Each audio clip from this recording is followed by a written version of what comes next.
Hey guys, Shisha here. So, we did not get a character Monday trailer at all whatsoever. So, that's kind of surprising to me. I think this is maybe the end of it. We have our roster, I'm assuming at this point, maybe. I'm not sure, but we did get a cinematic trailer. I have no idea what this could be about. Um we'll watch it. We'll see what this is about and pretty much react to it. Just I have like a lot of feelings right now. I don't know what's going on, but anyways, let's just react to this and talk about the situation.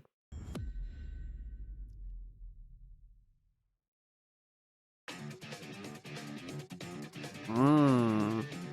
Whoa. Let's go. Okay, that's very stylish. Are they showing all the characters? Wait. Wait. Wait, what's going on here? Whoa. Oh my gosh. Oh, that was a sick transition. Okay, so it's showing all the characters, I guess. Energy, so skies. Oh, we didn't see that art, or did we? I'm not sure. I don't remember seeing that art. Okay, that's all the espadas. Orihime. Oh, that's the song from the other trailer, the release date trailer, I think. Wow, these are that's a sick cinematic.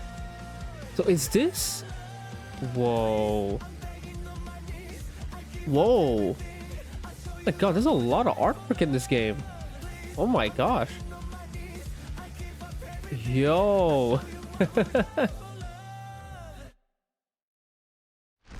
That's crazy. I'll show it to you. You ready? This is the final Getsuga Tensho. Oh my gosh. Okay.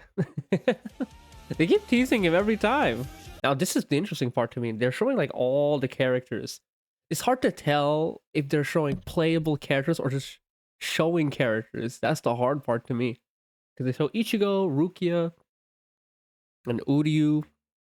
And look, assuming that the roster is done in what they've shown, you know, that's what's making it so difficult for me to understand at this point. Then you have Orihime here. Then you have, Urahara, Yoruichi. Oh, inner dialogue. That's actually really cool. That's probably part of the, Echo Fighter, maybe?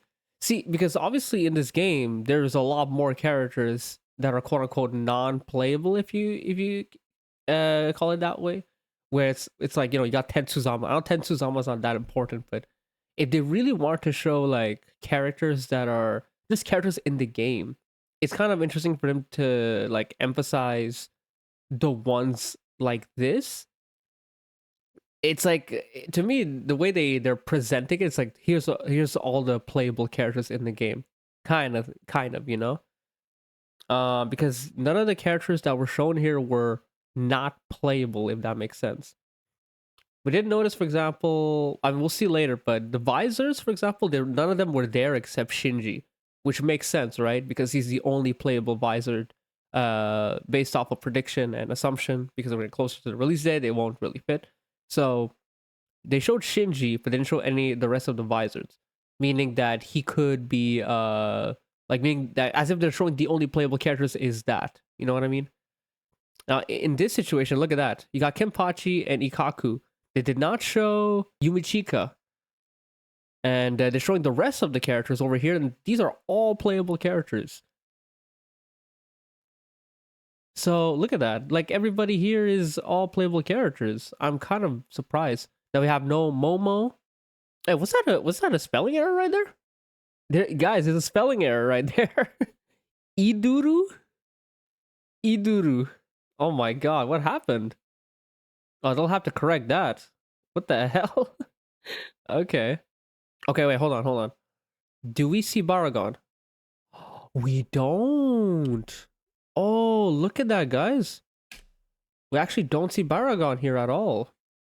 Okay, there's a lot of deconfirmation from this. So this is pretty much their way of revealing which characters are playable or not, I'm assuming. Wow, why is Baragon not playable?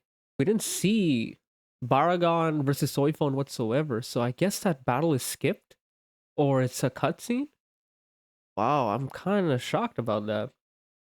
And no Arenero. See, okay. So Arenero is simply going to be stick to Kayan in a way where he's a costume. And it's going to be mostly like story mode related stuff. Okay, it's an interesting choice. Yami is also not playable. Okay. I mean, nobody cares about him. And Zomari, of course, yeah. Not all his fathers are playable. Okay. Oh yeah, that was part of the like opening for the first arc. This opening cinematic is very cool. Very, very sick. I guess technically speaking, they made like 3 openings for this game, huh? This is probably when you boot up the game, you see this stuff. My assumption. And then the 2 other openings are for the story mode. I love this like red contrast stuff. It's so sick. Wow, so sick. So yeah, guys, the character roster is, I guess, final. We're gonna have a conversation in a second. I just want to analyze the trailer first and see how it is. Oh, that's so cool. That's so cool. That's very reminiscent of like how Kubo would draw everything. Otensazan Getsu, see, showcasing that. Sonedo Shirayuki. Wait, I mean, these are just Sanfacto showcases. Oh, okay. I mean, that's, yeah. Wow. But the artworks are, there's a lot more artworks than I thought. Squad 2? Oh, what's this? What is this? Oh, that's the, okay. That's Toshiro versus Halliwell. Okay. Wow. Interesting showcasing that. I love these harsh contrasts. So sick. Squad 9. Oh, 69. Oh, that was cool. Yeah, Okitake is not going to be playable. Which, yeah, I guess makes sense, yeah. Wait, what? Where's Orihime on the cover? What? Why is she not here? Yeah, guys, this is a tough one. This is a tough one. There's a lot of feelings definitely to be had right now. Um, assuming that this is pretty much the final roster, I'm okay with the rest of it. I know some of them I'm a little surprised they're not in the game. Like Baragon. I'm thinking Baragon is just like, yeah, I don't know. That's the only thing that makes sense to me. I mean, all he has is just this like the respira, which just basically degrades your skin completely. But I mean, I still think that you can somehow make them all playable in some way or fashion. I think that it's still very much possible. I think there are certain exceptions that do make sense where I'm like, okay, I see why they're not playable. And for Hiyori, I think it's the perfect example where I would say that, like, okay, it makes sense. I understand why she's an assist with Shinji, because she doesn't have much of a moveset, to be honest. It's like just basic attacks. So moveset wise, there's not really much to her.